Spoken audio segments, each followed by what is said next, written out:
Hello everyone, my name is Tim Olson and I'm a licensed marriage and family therapist. What I'd like to do today is talk to you about a type of therapy called EMDR, or eye movement desensitization and reprocessing. Now what EMDR is particularly good at is addressing negative core values that we've developed throughout our lifetime. Examples of these negative core values could be, I'm not good enough, I can't stand it, I have to be perfect, or I'm in danger, and many more besides those. And these negative core values really can affect us in more mild or subtle ways, or more dramatic and debilitating ways. It just depends on the intensity of the level of negative core value that you hold. On top of that, once you remove these negative core values, it can cause you to experience the world in a significantly more positive way by increasing your mental state, your thought processes, positive behaviors, and increasing your levels of self-esteem. Now I bet you're thinking, well, Tim, this sounds great, this sounds wonderful, but am I a good candidate for this type of therapy? Would I benefit from going through EMDR? And all you have to do to find out if you'd benefit from going through EMDR therapy is take a moment and do a quick self-assessment. What you need to do for the self-assessment is find several negative experiences you've gone through, and then take a moment and really put yourself in your shoes in that moment, and then look through your eyes in that moment, in that negative experience, and then notice, how do I feel right now when I'm thinking about that? If you feel angry, sad, fearful, embarrassed, anything along those lines, whether it was 6 months ago, 6 years ago, 16 years ago, what that means is that that negative experience, you developed a negative core value, and EMDR can help assist you with that. Now you may also be thinking to yourself, well, wait a minute, I never think about that memory. It's been years since I've even thought about that. I really don't think I have a problem with that if I just don't think about it.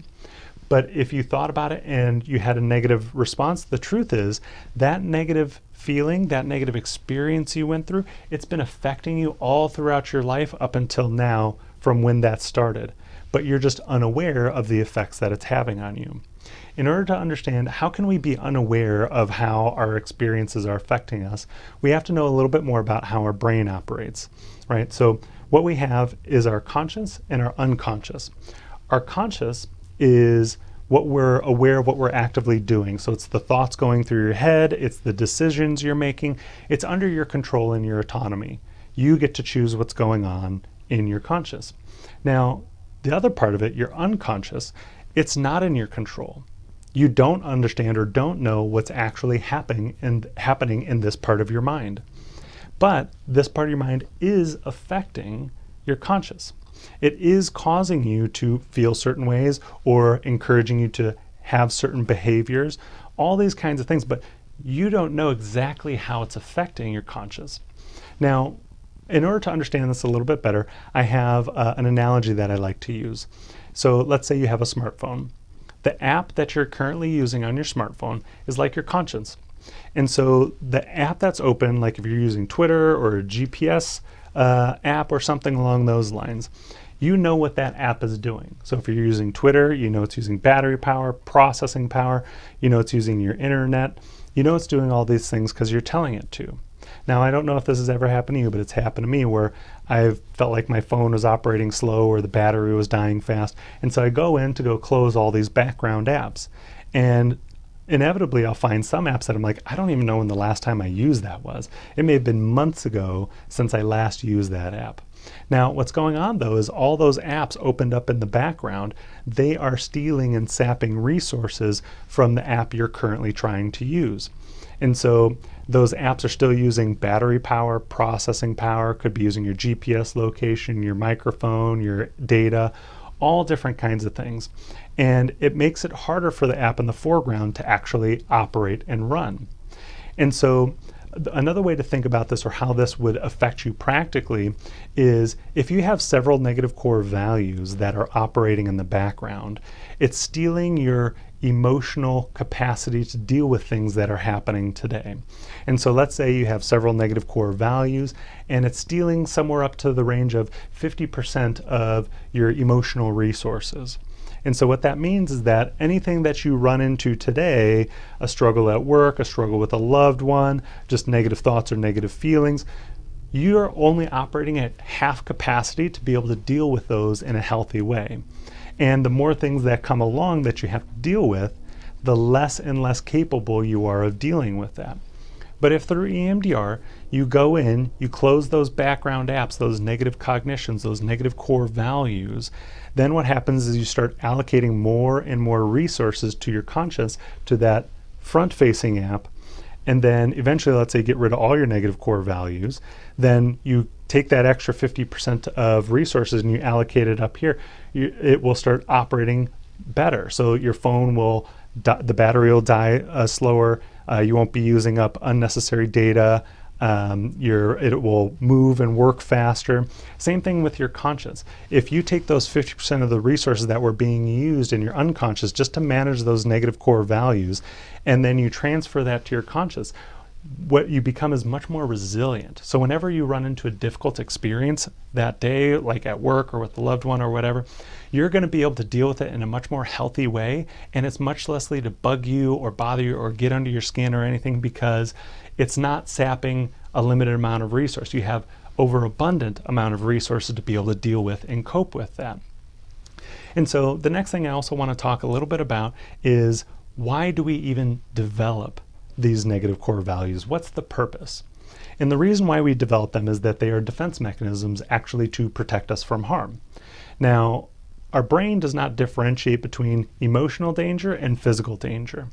It will create a defense mechanism for both of them. Now, basically what happens is when your brain sees something that's emotionally distressing or in danger, it will, or even physically distressing or in danger, it will create a trigger in your mind to fire you off into the fight or flight response so that you can react to whatever's coming your way. In order to understand this, I want to talk a little bit more about how the brain operates. So let's say my fist is your brain. This is the front of your brain, your frontal cortex, your logical processing centers. This is the part of your brain that solves problems. You recall memories here. This is the part of the brain that you think about behaviors and consequences, all those kinds of things. And the way your brain operates is through electrical activity, but your whole brain is not operating all at the same time. Different parts of your brains may be different, dormant at different times. But when you're calm, the electrical activities focus here in your frontal cortex. But as you get upset, or if the fight or flight response is triggered off, your frontal cortex actually starts to shut down. And then the electrical activity that's there starts to focus at this part of your brain, kind of down in here, your amygdala, your emotional processing centers. Now again, this is where the fight or flight part of your brain resides. And this part, when you are in an emotionally or physically dangerous spot, is going to cause you to react. Not stop and think, but react in order to protect you. So if you walk out in oncoming traffic, you see a car coming at you, this is the part of your brain that makes you jump. Get out of the way so you don't get run over by a car.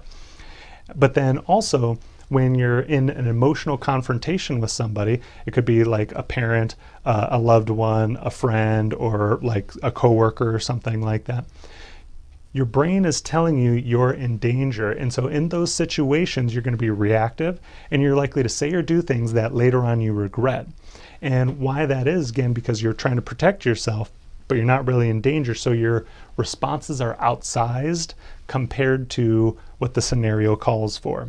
And so what happens is, once you start calming down and the electrical activity starts draining from your amygdala and then starts moving to your frontal cortex, that's when you start thinking about the behaviors and consequences. You're like, oh man, why did I say or why did I do that? I don't really think that, or I don't want to do that thing because now I'm going to have ramifications for it.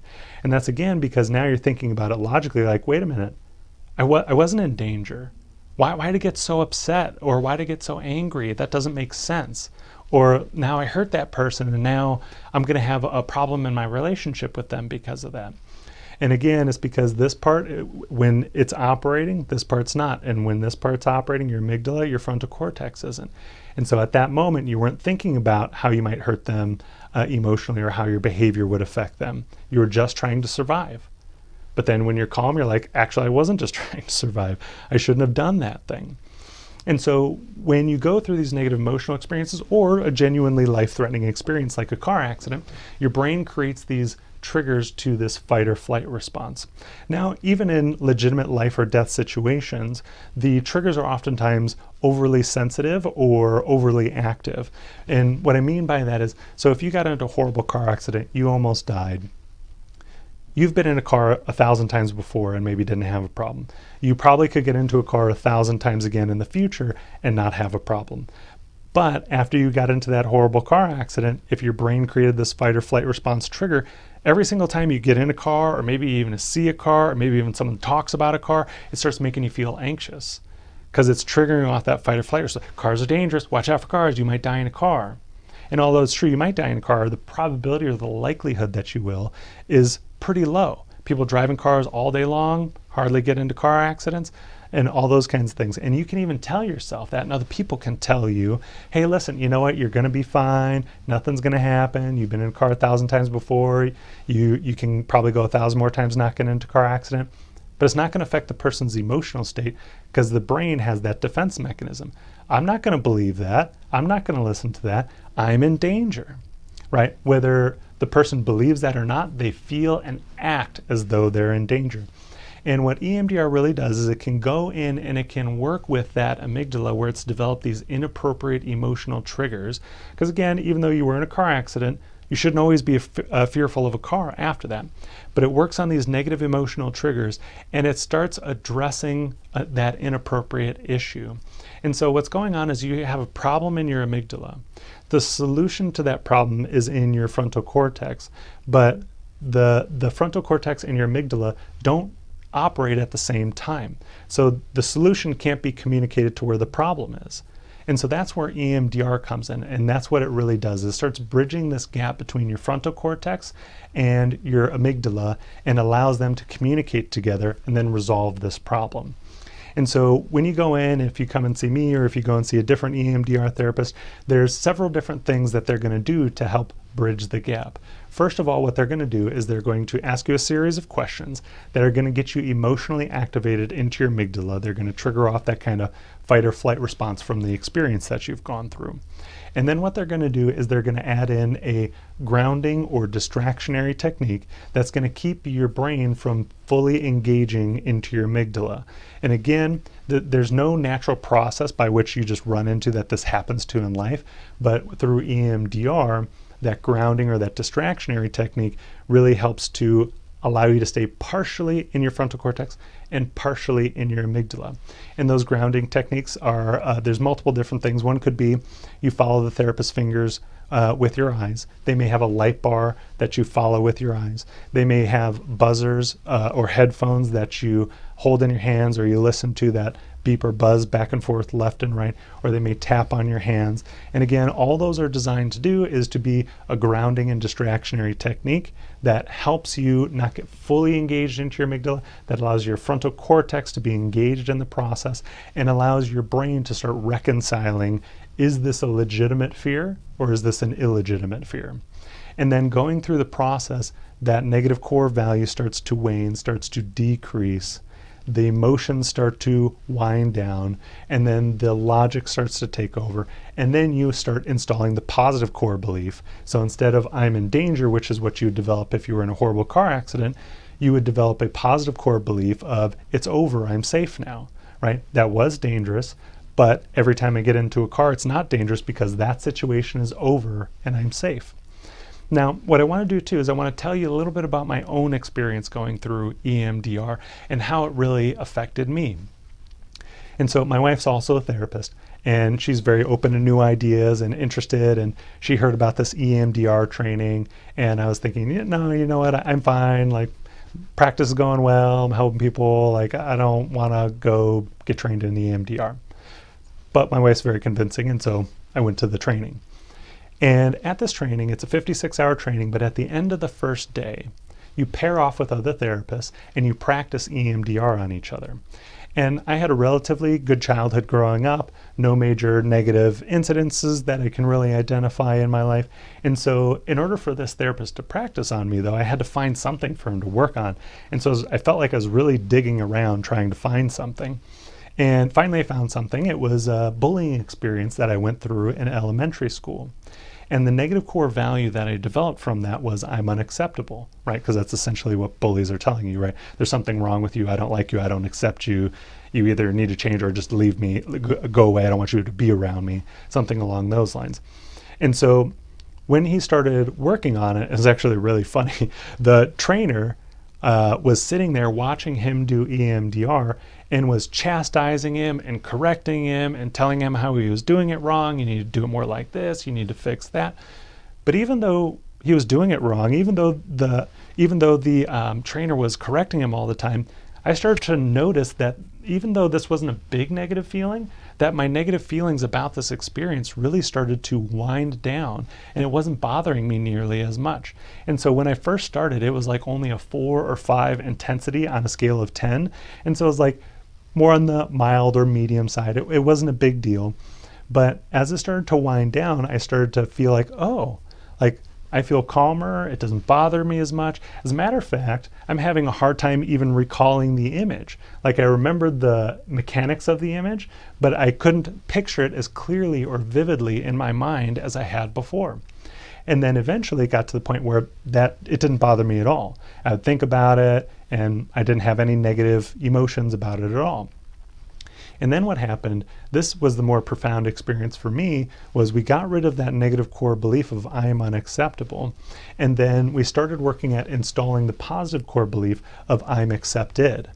And even though I knew there were areas in my life where I was accepted, I never felt that way because of this negative core value of I'm unacceptable. But once he started to install this positive core value, I had a profound emotional experience after that, where before that, I think there was only one other time I had an overwhelming feeling of positive emotions that made me cry, and that was the day I got married. The other time was this EMDR experience where all of a sudden, all these different experiences where I was accepted, where I knew I was accepted, started rushing in, and the feeling of being accepted was so overwhelming, it gave me this happy cry experience that was very unusual for me, but it was so profound. Now, it wasn't only just in that moment that I felt good. After that, after going away from that, this is another kind of funny thing, but it became my wife's favorite pastime to point out how I now was different after my EMDR experience. Things that I used to be sensitive about, I was either not sensitive about anymore or significantly less sensitive. Things that would embarrass me or make me angry, they shifted. They didn't embarrass me or make me as angry anymore. I started doing things that like healthy things that I didn't used to do. I started doing them now after that experience. And so she always loved pointing them out because I wouldn't even necessarily notice that I was doing these things differently, because once I got that negative feeling gone and I had replaced it with that positive core belief, my behaviors and my thoughts were more healthy as a natural consequence of that. And so she would point these things out and say, oh, that would bug you, you wouldn't do that, or that would make you uncomfortable. And I was like, you know what, I didn't think about it, but you're right, that would have bothered me, or I wouldn't have dealt with that as well as I did there before.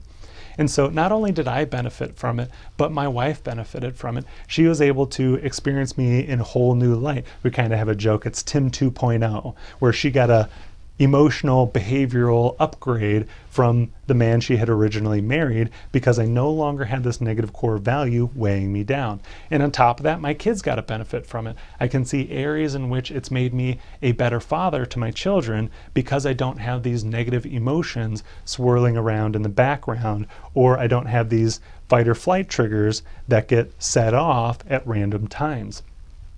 And so it's a very profound experience when you go through it. Now, for me, I got the right memory, I got the right experience, it felt really great. It can take a little bit of time when you go into therapy to figure out where your problems really have started, or where's the major point where most of your problems are stemming from.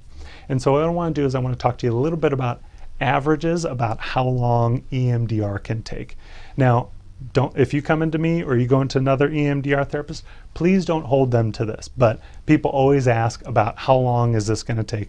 And I'm comfortable giving you the averages as long as you just understand these are averages. It could be shorter, it could be longer. But on average, what I see is that EMDR working on a negative core value has taken me as short as 20 minutes to work on one negative core value, or as long as 9 sessions to work on one negative core value. Now, it can take longer than 9 sessions, I'm sure. I just haven't currently experienced it with any of the clients that I'm working with. But on average, how long it takes to get through one negative core value is about 3 sessions in my experience. And to get what I like to call a total emotional makeover, it takes between 1 memory and 9 memories. It could possibly be more, but I haven't had to do more than 9 memories with my clients, with again on average being about 3 negative core values to get that total emotional makeover. So it could be significantly less, it could be significantly more. Also, depending on the level of trauma you have, EMDR can either be slower or faster. So it could be like, for me, it was an hour-and-a-half process, got a dramatic emotional response from that, even from something that didn't seem like such a big deal and something that I was very far removed from in my life, still significantly helped me. It could take you a little bit longer, but on average, so what I'd say is on average, it takes about 9 sessions of just straight EMDR processing negative core values to get a significantly better emotional state. Now, that being said, that may sound like a lot, but compared to other forms of therapy, that's actually a very condensed timeline. You could be going to other types of therapy for years without getting the same type of results that I got with my barely trained EMDR therapist in an hour-and-a-half. And so an example of this would be, and I'm not knocking this by any means, but there's another type of therapy called not EMDR, but cognitive behavioral therapy. And I love cognitive behavioral therapy. I do cognitive behavioral therapy all the time. It's the most popular form of therapy in the world. But cognitive behavioral therapy sometimes struggles because it really depends a lot on homework. And so what I mean by that is when you go into cognitive behavioral therapist, right, they identify, okay, you have a negative mood, like you have anxiety or depression or low self-esteem, something along those lines. In order to fix that, what you need to do is when you leave my office, you're going to have to work on how you think. So any negative thoughts that come up, you're going to have to challenge them. You're going to have to move them out of your mind. You're going to have to reframe negative things, and you're going to have to try to focus on and think about more positive things. And then on top of that, the behavioral part, like if you're depressed, either majorly depressed or more minorly depressed, more major depression, like you may be stuck in bed all day and you can't hardly get out of bed, or if it's more of a minor depression, you may just generally feel like blah and you don't want to do things and you lose interest in previously enjoyed activities. And doing those things can be really hard because you feel depressed, you don't feel like doing it, you don't feel motivated to do it, or you have just such a pattern of behavior that it's hard to break out of it. And so what I was finding with a lot of my clients, some clients did wonderful with cognitive behavioral therapy. Again, I'm not knocking it, it's a great type of therapy, but I found a lot of clients were not following through with their homework assignments. They weren't working on their thinking, they weren't working on their behaviors, and then their mood wasn't changing. And so the part of it was that cognitive behavioral therapy was easy in session, but it's hard to actually go out and have to implement. And so EMDR is the exact opposite. EMDR says, okay, you're having bad thinking, you're having bad behaviors, we're going to address the feeling. And EMDR removes that negative feeling, and then once that negative feeling is removed, then you start thinking and behaving in more positive ways as a result. But the hard work is done in session. You do the EMDR work, it's very deeply emotional work. People are often very tired after they do EMDR because they're just expressing and removing so much emotion. And then but once you get out of session, once you've removed that negative core value, you get the benefits without having to try. You just go out into the world and you're thinking and feeling and behaving differently. No homework necessary. And so I found that EMDR, at least for me with working with people, is more effective because they didn't have to do anything once they left my office. They just had to experience the difference. We had to finish the cognition or the negative core belief in session, and then they went out and then they were different. And so that's why I found, at least for me, EMDR was much more effective for my clientele. And the time frame it took me to get people substantially different was so much smaller, so much faster, but then also the results they were getting were so much more dramatic. The improvements were so much more noticeable than what I was getting with cognitive behavioral therapy. And so again, it's a relatively short-term process. It's very effective. You go in, you do your work in the office, and generally your outside life is dramatically improved from that. And so that's essentially how EMDR works and the theory behind the process and exactly why it operates, why it fixes people to such a dramatic degree. And I hope you guys enjoyed this video. I hope that it was helpful for you, and I hope you look at going into an EMDR therapist near you. Have a great day.